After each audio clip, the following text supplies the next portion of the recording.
माँ उनकी असुरों के पक्ष से थी और पिताजी देवताओं के पक्ष से। त्वष्टा देवता में आते हैं, लेकिन माँ जो है असुर पक्ष, इसलिए असुर लोग उनके मामा लगते थे। तो मामा के प्रति उनका बड़ा स्नेह, स्वाभाविक है। मामा के पक्ष से भी लगाव होता है ना, मामा के प्रति बहुत झुकाव होता है।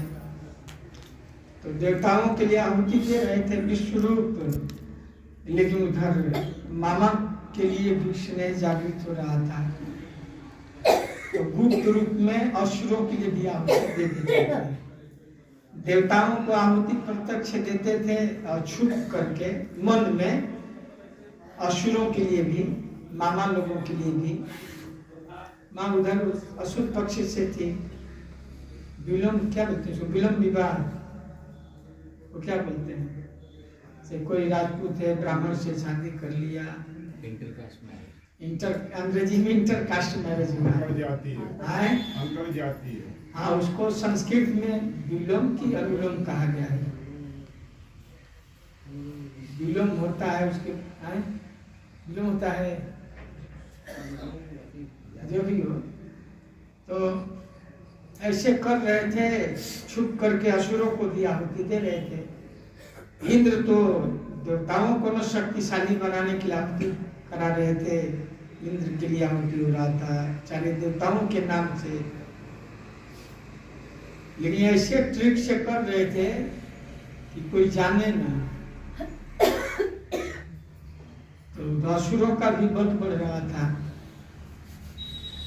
सएव ही ददौ भागम परोक्ष असुरान प्रति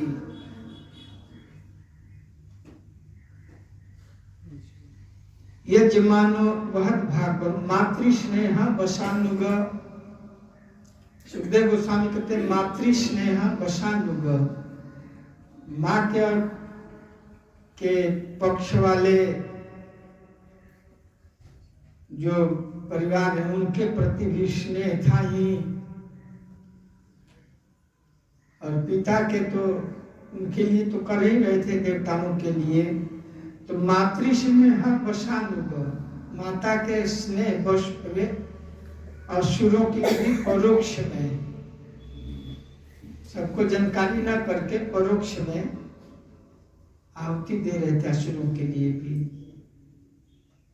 यज्ञ यज्ञ करते अवहत प्रदान किया भागम हिंसा मातृ स्नेह, अपनी माता के स्नेह वशानुग बाध्य हो करके असुरान असुर गणों को भी दे रहे थे। यद्यपि देवताओं के नाम से यज्ञ की अग्नि में घी की आहुति डाल रहा था, किंतु देवताओं के बिना जताए वो असुरों के नाम की भी आहुति डालता जाता था, क्योंकि माँ के प्रति भी, माता पिता दोनों के प्रति न स्नेह होता है। तो माँ का जो पारिवारिक संबंध जहाँ से प्रारंभ हुआ है ननिहाल से, वहां से भी बहुत प्रेम होता है। स्त्री का दो पक्ष होता है,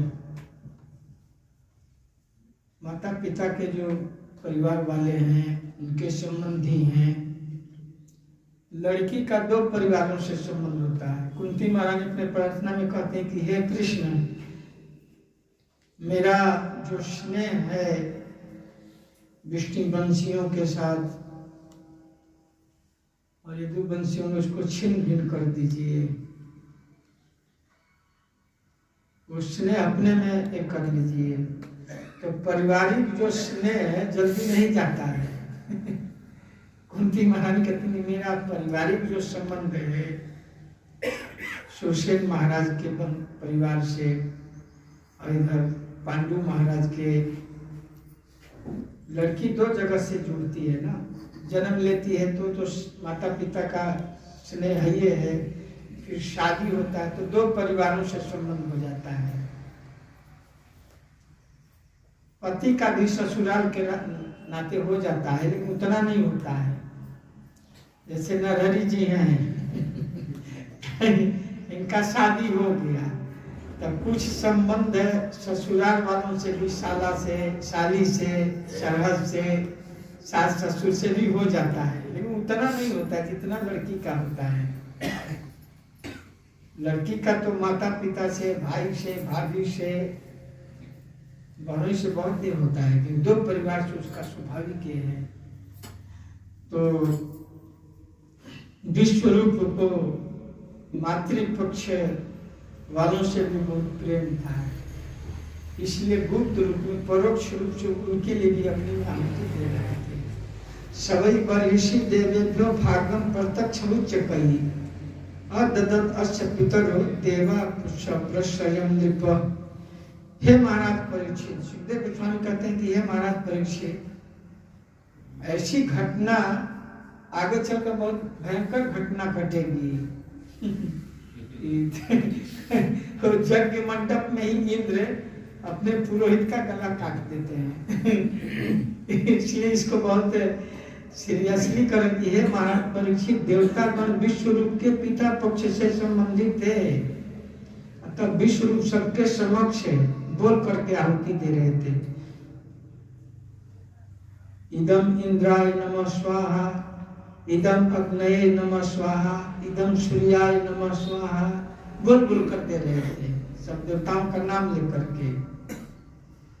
इंद्राय इदम स्वाहा उच्चारण करके दे रहे थे। वह मंत्र का उच्चारण उस स्वर से कर रहे थे और प्रत्येक देवताओं को उसका उचित भाग प्रदान करते जा रहे, लेकिन मामा लोगों के लिए गुप्त रूप में दे रहे थे। मन में से वो हिलाकर कर देते थे, मालूम नहीं पड़ता था। अब बाकी देवताओं के लिए बोल कर करते थे। वो बारी आती थी गुप्त रूप में, तो मन में अच्छे थोड़ा बहुत होठ हिलाकर कर देते थे। माता के पक्ष के प्रति संबंधित संबंध से नहीं था।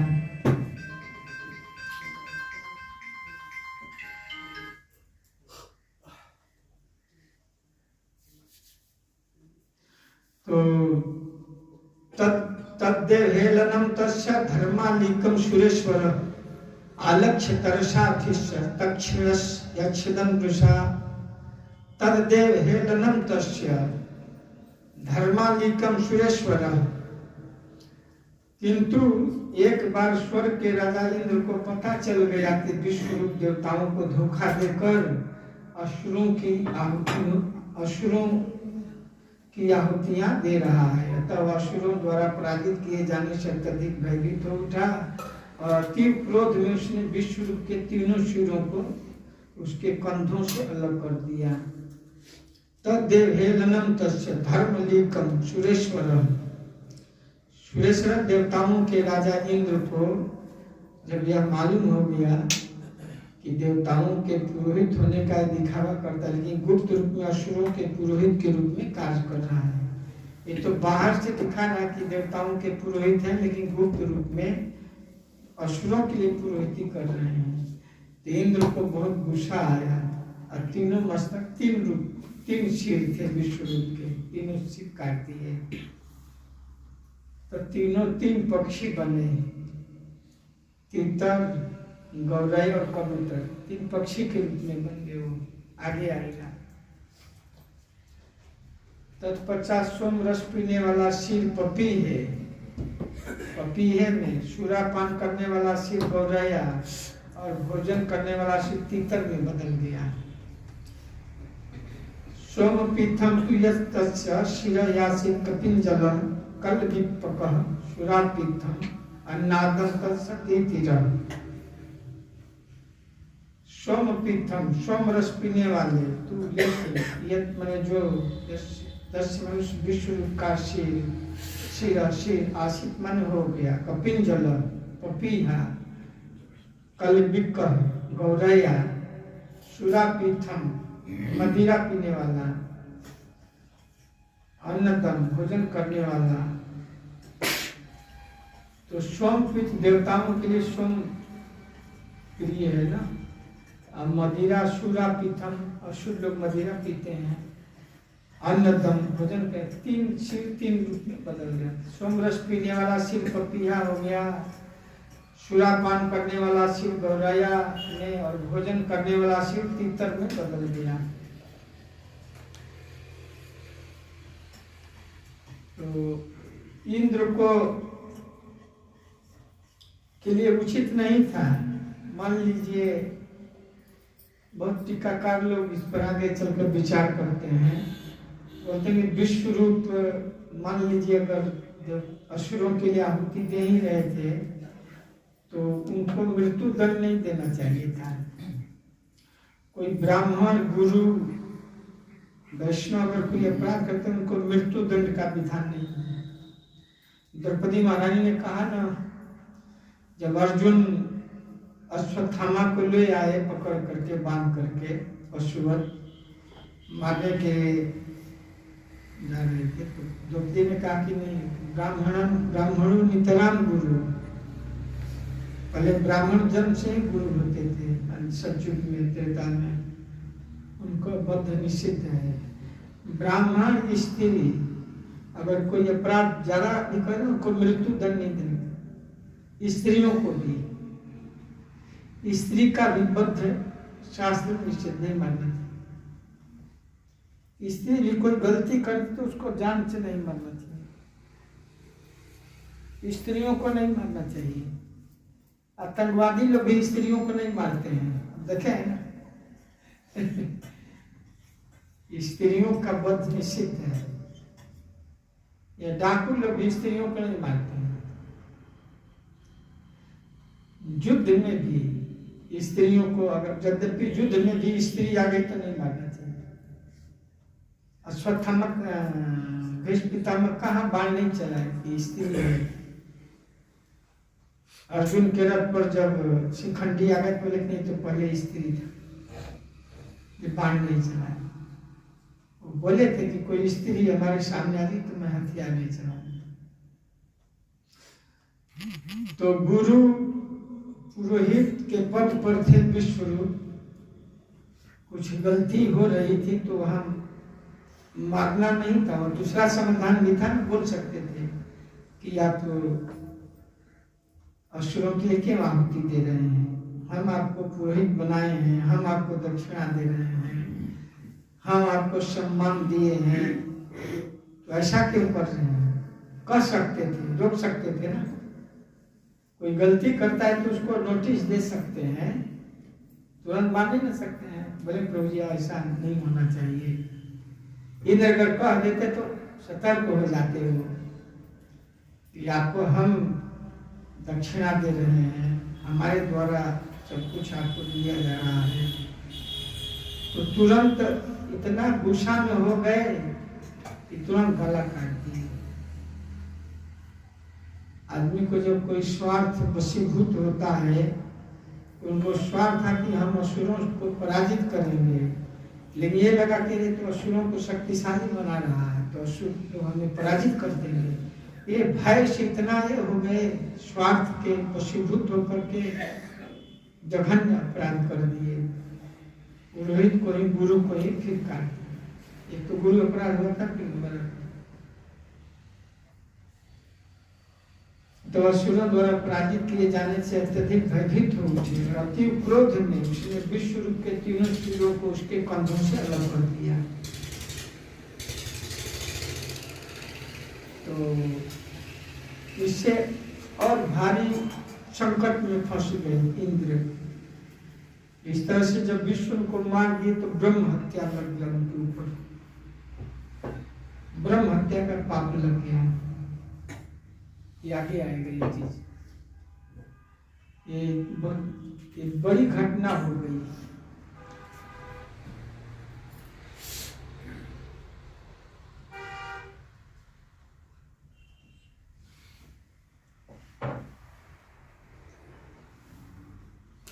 पहला श्लोक में देवताओं के पुरोहित विश्वरूप के 3 सिर थे। इनमें से एक से वह सोम रस का पान करता तथा दूसरे से मदिरा पान और तीसरे से भोजन ग्रहण करता था। हे राजा परीक्षित, ऐसा मैंने विद्वानों से सुना है। कोई मनुष्य के राज्य इसके राजा तथा अन्य निवासियों को प्रत्यक्ष नहीं देख सकता है, और उनके अन्य कार्यकलापों को ही देख सकता है। क्योंकि वह स्वर्ग लोक नहीं जा सकता। यद्यपि अपने वैज्ञानिकों ने अनेक अंतरिक्ष यानों का आविष्कार कर लिया है, किंतु यदि चंद्रमा तक भी नहीं पहुंच पाए हैं। अतः लोगों की बात तो कोसों दूर है, कोई मनुष्य प्रत्यक्ष अनुभव से मानव अनुभूति की सीमा से अधिक नहीं देख सकता था। विद्वानों से सुनना चाहिए। इसीलिए महात्मा श्री सुखदेव गोस्वामी कहते हैं, हे राजन, मैं तुमको वही सुना रहा हूँ जो कुछ मैंने प्रामाणिक सूत्रों से सुना है। यह वैदिक पद्धति है। वैदिक ज्ञान को श्रुति कहा जाता है क्योंकि यह प्रामाणिक सूत्रों से सुनकर ग्रहण किया जाता है। यह हमारे झूठे प्रयोगात्मक ज्ञान के दायरे से परे है। तो इस तरह से इंद्र अपने पुरोहित गुरु ही न है, अपने गुरु विष्णु का गला काट दिए तो त्वष्टा बहुत रुष्ट हुए। विष्णु के पिता त्वष्टा बहुत नाराज हो गए। देखिए ना, हमारे बेटे को पुरोहित बनाया और गला काट दिया। तो त्वष्टा एक भारी यज्ञ किए, इंद्र को मारने के लिए पुत्र प्राप्त किए। धृतराष्ट्र यज्ञ में ऐसा अनुष्ठान किए, मंत्र बोलकर के इंद्र को मारने के लिए ऐसा हमें पुत्र चाहिए।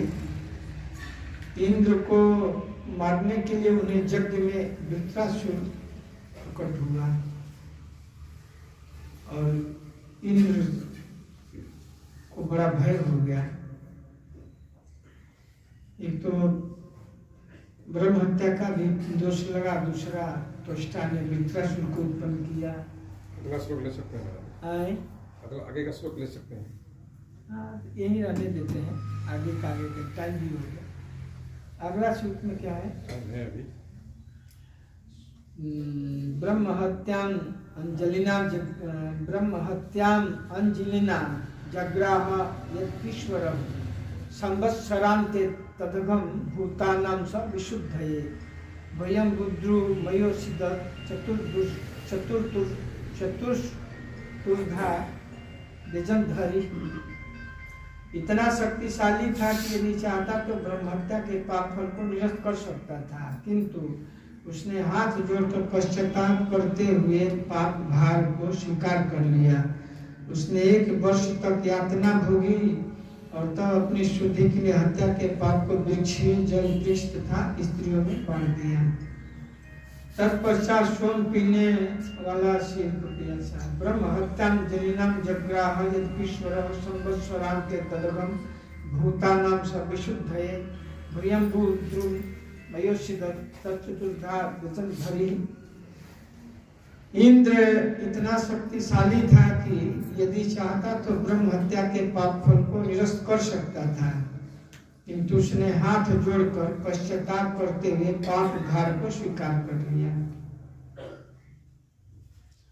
जब ब्रह्म हत्या गो हत्या, हम लोग तुलसी जी की प्रतिष्ठा करते हैं ना, आनी कानी च पापानि ब्रह्म हत्या कानी च।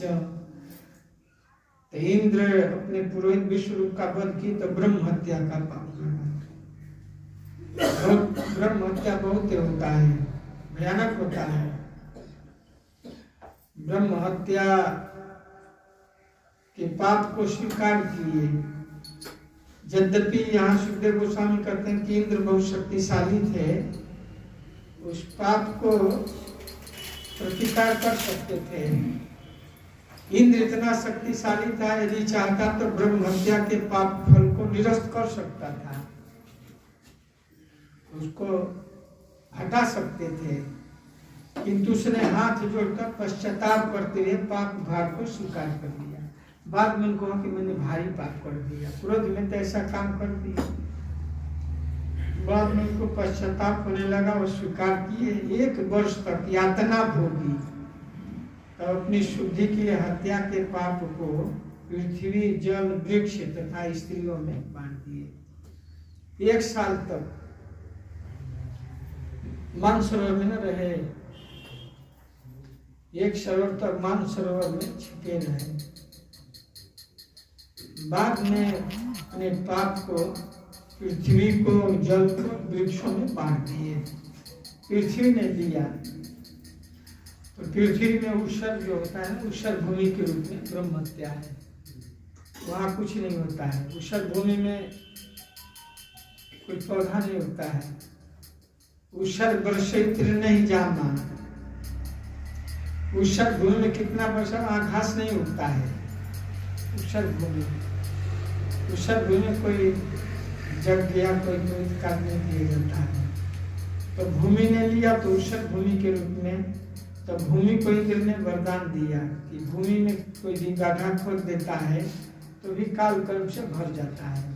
भूमि को उन्होंने वर दिया, भाई इसने कुछ लिया तो कुछ दे, ददाती प्रतिगृह्णाति।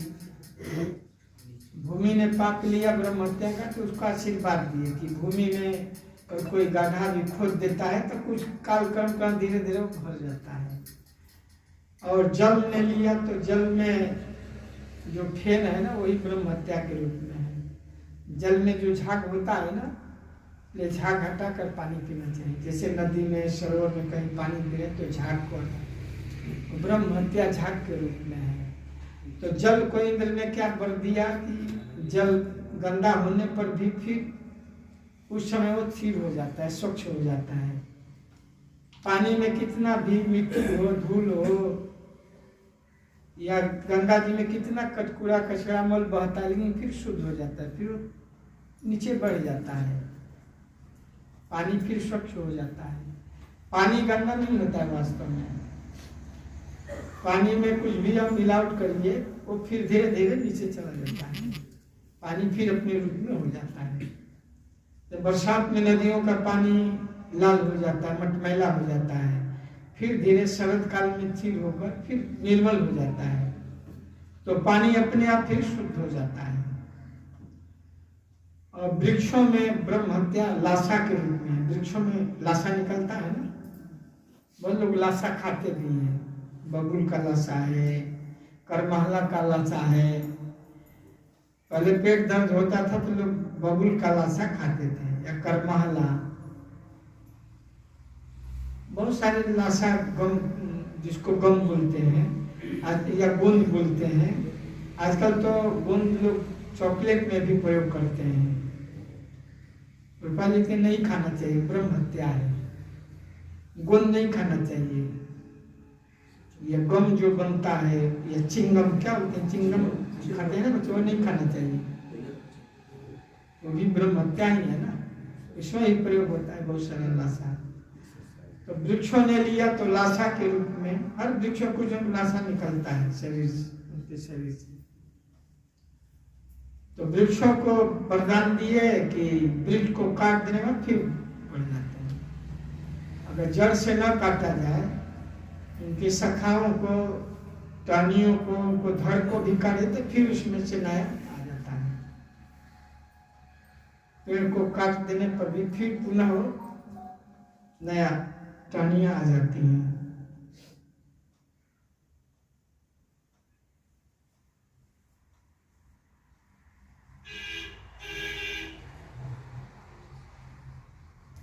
यही तक रहने देते हैं। पृथ्वी जल वृक्ष स्त्रियों में बांट दिया। भूमिस्तुरीयम जग्राह खात दुर्गणेन वै इज्मीयम ब्रह्म हत्यायाम रूपम भूमो प्रदिश्यते।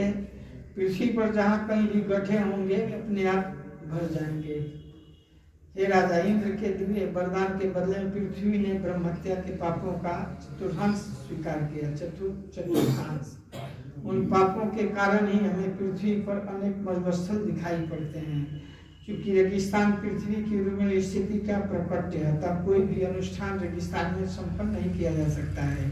जिनके भाग्य में रेगिस्तान में रहना लिखा हुआ है, उनके बारे में यह समझना चाहिए कि ब्रह्म हत्या के पाप फल के कारण वहाँ रह रहे हैं।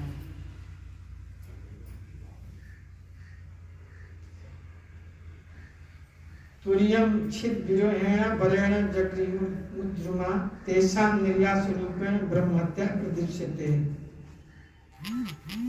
वृक्ष की डालियां टहनियां काट देने पर फिर से उगाएंगी। ऐसे इंद्र के दिए वरदान के बदले में वृक्षों ने ब्रह्म हत्या के पाप फल का चतुर्थांश ले लिया है।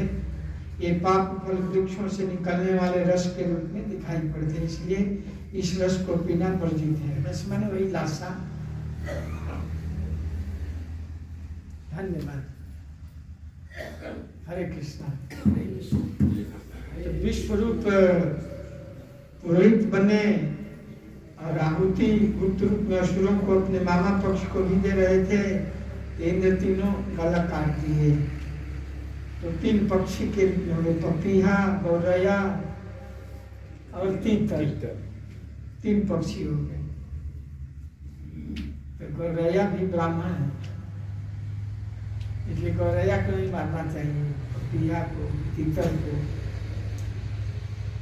विश्व ब्राह्मण थे तो उनका भी तीनों गला 3 रूपों में थे। पक्षी को भी नहीं मारना चाहिए। गौरैया बहुत शुभ माना जाता है। जिसके घर में गौरैया खोता लगा दे घोंसला तो बहुत शुभ माना जाता है। गौरैया पक्षी, पक्षियों में ब्रह्म ब्राह्मण, पपीहा, तीतर। बहुत लोग तीतर भी पुष्प पालते हैं। ऐसे तो कोई भी पक्षी को नहीं मारना चाहिए। पक्षी भी भगवान के प्रकृति में एक सुंदरता है। कितना बोलते हैं तो अच्छा लगता है।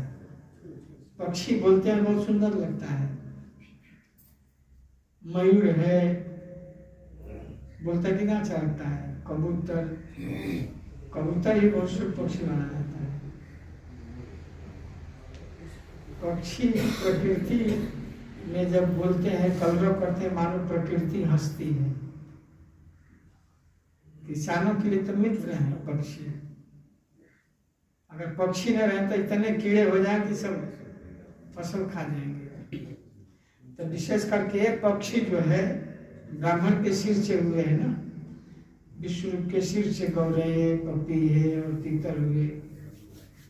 तो ये भी हमारे लिए प्रणम्य है ना।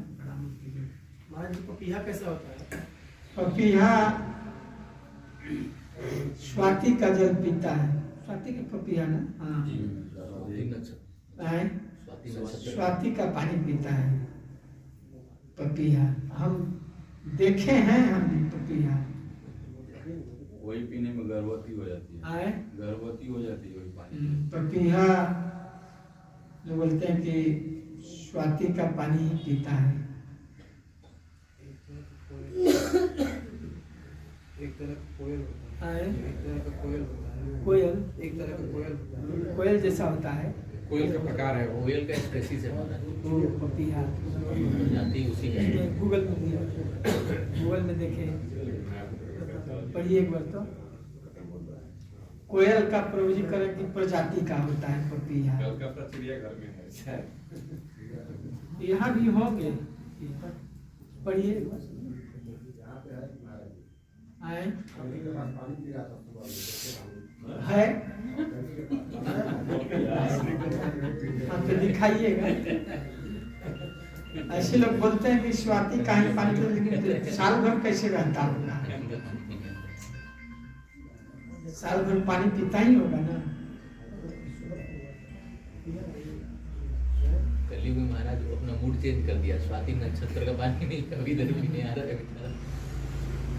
पपीहा एक पक्षी है जो दक्षिण में बहुतायत में पाया जाता है। पपीहा एक पक्षी है जो दक्षिण एशिया में बहुतायत में पाया जाता है। दक्षिण एशिया में यह दिखने में शिकरा की तरह होता है। कैसा होता है? शिकरा। दीजिए मुझे तो मैं माइक में पढ़ देता हूँ। चित्रा जैसा। शिकरा, शिकरा, शिकरा। यहाँ चित्र दिया है ना। हाँ चित्र दिया है। ऐसा दिखता है महाराज। हाँ ये तो दिखते हैं अपने यहाँ बहुत है। हाँ ये तो देखे होंगे सब लोग। देख लीजिए सब लोग, गूगल में देख लीजिए। देखे हैं टीवी पे देख लीजिए। पपीहा एक पक्षी है जो दक्षिण एशिया में बहुतायत में इधर है। ये दिखने में शिकरा की तरह होता है। उसके उड़ने और बैठने का तरीका भी बिल्कुल शिकरा जैसा होता है। इसलिए अंग्रेजी में इसको कॉमन हॉक कक्कू कहते हैं। ये अपना घोंसला नहीं बनाता है और दूसरे चिड़ियों के घोंसलों में अपने अंडे देता है। विकिपीडिया में दिया है, हिंदी में खोजें, यहाँ कई चित्र दिया है। ये सब वही है।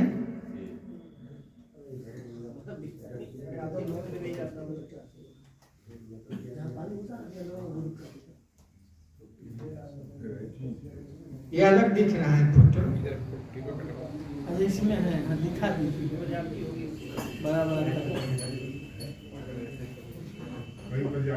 इसमें मेल फीमेल अलग अलग होते होंगे।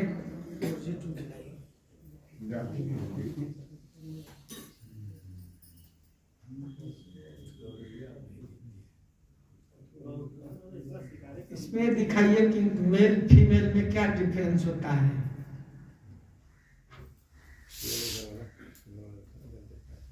मेल का भी दिखाइए और फीमेल का भी।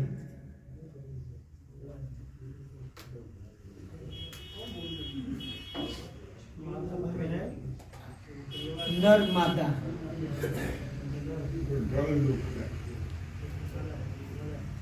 ये मेल है या फीमेल है? ये मादा है, मादा बाएं वाली, ये मादा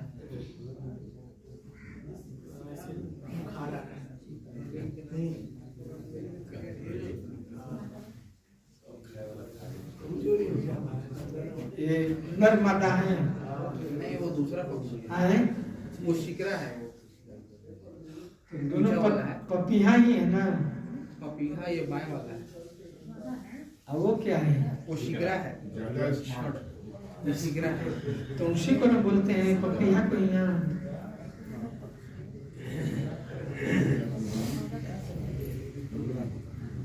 इसका आवाज है बोलने का, इसका आवाज है क्या है?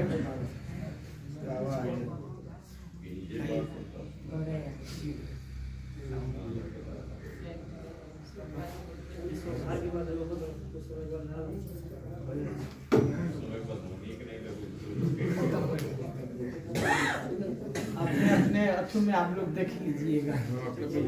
हाँ,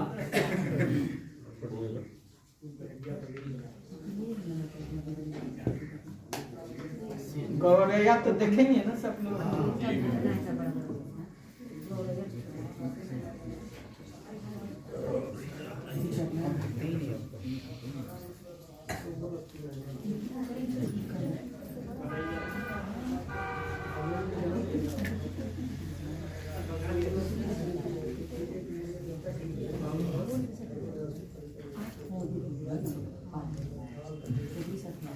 हरे कृष्णा। तो संध्या में भी महाराज जी का भगवत गीता क्लास होगा। हरे कृष्ण महामंत्र बोल करके महाराज जी का हम लोग आरंभ करेंगे। हरे कृष्णा कृष्णा कृष्णा हरे हरे, हरे राम राम राम हरे हरे। आज संध्या में और कल सुबह भी महाराज जी कथा होगी। कल संध्या में चिनारी में महाराज जी की कथा है। कल शाम में चिनारी में है। हरि बोल। और परसों रोज से यानी 3 तारीख से गुप्ता धाम में महाराज जी का कथा 1 हफ्ते के लिए होने वाला है। देव हम इच्छुक होंगे गुप्ता हम यात्रा कर सकते हैं अपने अपने साधन से। और आज का भी बनाए हैं, वो वहाँ पंडाल भी बनाए हैं और जो रहना चाहे वहाँ रह सकते हैं। अगर कोई 1 दिन 2 दिन रहना चाहता है या 7 दिन तो वहाँ वो व्यवस्था। जाने के लिए गाड़ी का रास्ता है क्या? हाँ, बाइक से ही जा सकते हैं। कार भी जाता है लेकिन मेला में कार अलाउ नहीं किया है। कार अलाउ नहीं किया है।